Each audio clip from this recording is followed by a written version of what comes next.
bagaimana cara membuat storytelling yang membuat penontonmu betah untuk menonton videomu sampai habis. Di sini saya tidak ingin menggurui karena ini merupakan masalah yang sama juga ya, karena saya juga YouTuber pemula juga dan subscriber tidak banyak. Tapi dari sini saya mencari jawaban ya, bagaimana caranya untuk mempertahankan retensi penonton itu agar penonton itu nonton video kita sampai habis gitu. Nah, dari sini saya mencari referensi dari YouTuber yang besar ya. Nah, yang menurut saya kemungkinan dari retensi penonton mereka itu tinggi-tinggi. Tidak sedikit yang menyarankan jika untuk mempertahankan retensi, kita harus menggunakan metode storytelling ketika menyampaikan sebuah materi dalam penyampaian kita, memberikan materi kepada penonton kita. Jadi seperti itu ya. Nah, dari sinilah saya mencari cara untuk membuat storytelling itu seperti apa. Nah, sayangnya ya, banyak penggunaan bahasa yang tidak saya pahami karena bahasanya menggunakan istilah-istilah komunikasi yang kurang saya pahami mengenai storytelling ini. Nah, sampai akhirnya saya menemukan video dari Mark Bond. Singkat cerita, Mark Bond ini adalah pembuat film dokumenter, bisa dikatakan sebagai seorang produser. Mark Bond juga adalah seorang mentor kepada banyak klien yang ingin belajar bagaimana caranya membuat film dokumenter. Jadi kenapa saya mengambil Mark Bond ini sebagai sebuah materi yang harus saya angkat ya? Karena dalam metodenya itu menurut saya sangat simpel ya. Jadi dia menggunakan 4 langkah untuk membangun sebuah storytelling yang dia kemasi dalam sebuah film dokumenter dan gampang untuk diaplikasi. Itu yang lebih penting ya. Gampang diaplikasi, kemudian tidak menggunakan terminologi yang sulit untuk dipahami oleh orang-orang awam seperti saya. Jadi yang pertama adalah topik versus cerita ya. Idea, a topic or a story. My mentor in filmmaking used to drill this into me. He would get me to actually chant it. Do you have a topic or a story? So what is a story? Because we always hear this, that good stories, that you need to story first. It gets kind of lost. You're like, well, what is a story? The key to a story is that it has conflict. The person in your film wants something, and they're going to need to go on a journey to get that. And along that journey, they're going to learn something. See, the difference between that and a topic is just a bit aimless. It doesn't have these traits. Seperti yang dikatakan oleh Mark, kalau cerita itu memiliki konflik, sedangkan topik itu tidak memiliki yang namanya konflik atau alur cerita gitu ya. Jadi sebagai contoh, kita menceritakan tentang lari maraton. Jadi kalau topik itu menceritakan seperti ini ya, cara lari maraton yang efektif. Nah, itu adalah topik. Nah, sedangkan di video dari Mark ini itu menjelaskan mengenai this film was successful because it was a story. It was about Wesley Career, who was a Boston Marathon runner who then tried to get elected in the Kenyan parliament as an independent candidate, which had never happened before. See, he was trying to win the Boston Marathon and win an election race. Right away, we have a character who wants something.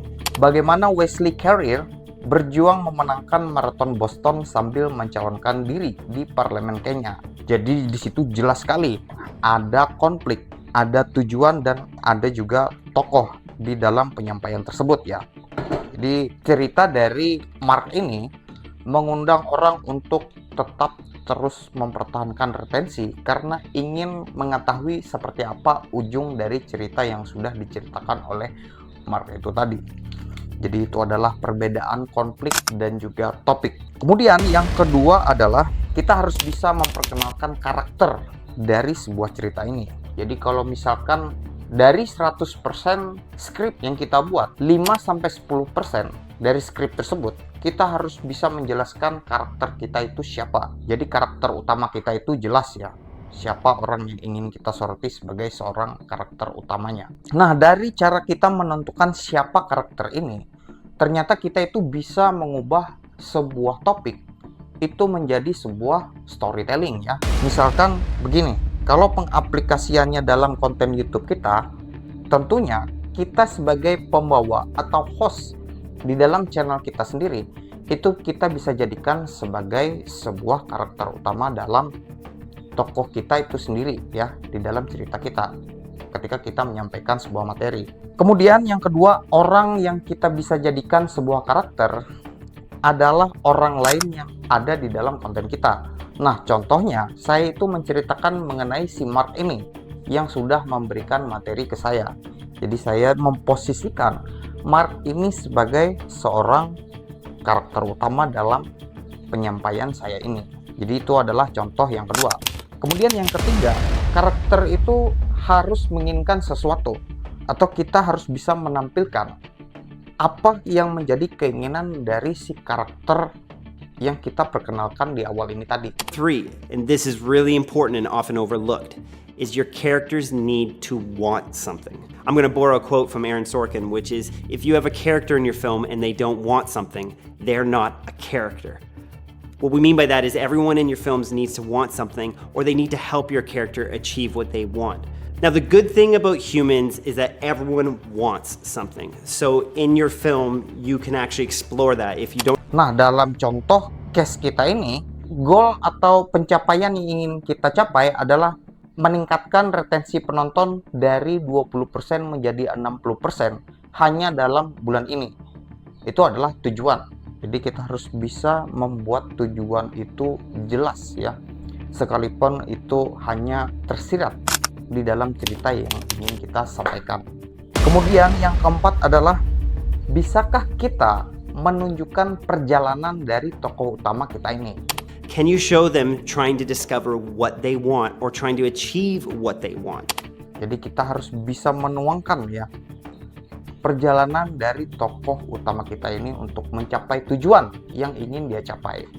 Nah, agar cerita kita itu menarik, kita bisa memasukkan sebuah ketegangan atau hanya sekedar sebuah cerita lucu ya, agar storytelling kita itu lebih menarik dan bisa dinikmati oleh penonton. Misalkan seperti ini ya, awalnya saya coba pakai metode A, tapi gagal. Terus saya mencoba untuk metode B, hasilnya lumayan, tapi masih belum optimal. Sampai akhirnya saya menemukan metode C yang bikin retensi penonton saya naik drastis. Di situ saya mencoba untuk menerangkan bagaimana cara saya atau upaya saya untuk mendapatkan trik agar saya bisa mendapatkan retensi penonton yang cukup tinggi di dalam sebuah video atau konten saya. Jadi tidak langsung mendapatkan gitu ya, tapi ada jalan ceritanya. Nah, kemudian bagaimana cara mengaplikasikan pengetahuan dari Mark Bond ini? Yang pertama, apakah konten kamu cerita atau cuma topik saja? Nah, jadi kita harus paham dulu nih. Kalau dia topik, bagaimana caranya kita mengubahnya menjadi sebuah cerita? Kalau dia cerita duluan ya. Ya udah, ceritain aja yang ada itu. Kemudian yang kedua adalah, apakah kamu kenalkan karakter itu di awal? Jadi kalau kita memutuskan untuk menjadikan ini sebuah storytelling, kita harus memperkenalkan siapa karakter utama kita di dalam cerita ini. Kemudian yang ketiga adalah, apakah jelas apa yang karakter kita inginkan? Di sini kita harus bisa menjelaskan ya apa yang diinginkan oleh karakter kita di dalam cerita kita ini. Kemudian yang terakhir adalah, apakah kamu tunjukin perjalanan mencapai keinginan itu? Jadi itu adalah yang harus kita cari jawabannya sendiri. Oke, jadi bagaimana caranya kita mengaplikasikannya ke dalam sebuah skrip yang ingin kita buat menjadi sebuah konten ya. Nah, di depan saya ini sudah ada Word. Nah, di sini di sebelah kiri itu ada struktur storytelling yang sudah diberikan oleh Mark tadi, yaitu mulai dengan masalah, kemudian tunjukkan hambatan dan tantangan, berikan solusi atau pembelajaran, kemudian tunjukkan hasilnya. Nah, di bagian sini kita memperkenalkan diri kita siapa ya. Selama 6 bulan pertama menjadi content creator, saya frustasi.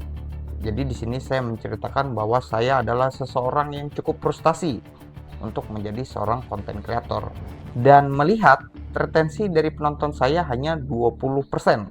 Jadi itu adalah masalah saya. Nah, di sini yang saya maksud ya, bagaimana cara kita memperlihatkan tujuannya, sekalipun hal itu tersirat ya, tidak tertuang di dalam skrip kita, tetapi orang pasti tahu kalau kita ingin konten kita itu jauh lebih baik dari sebelumnya.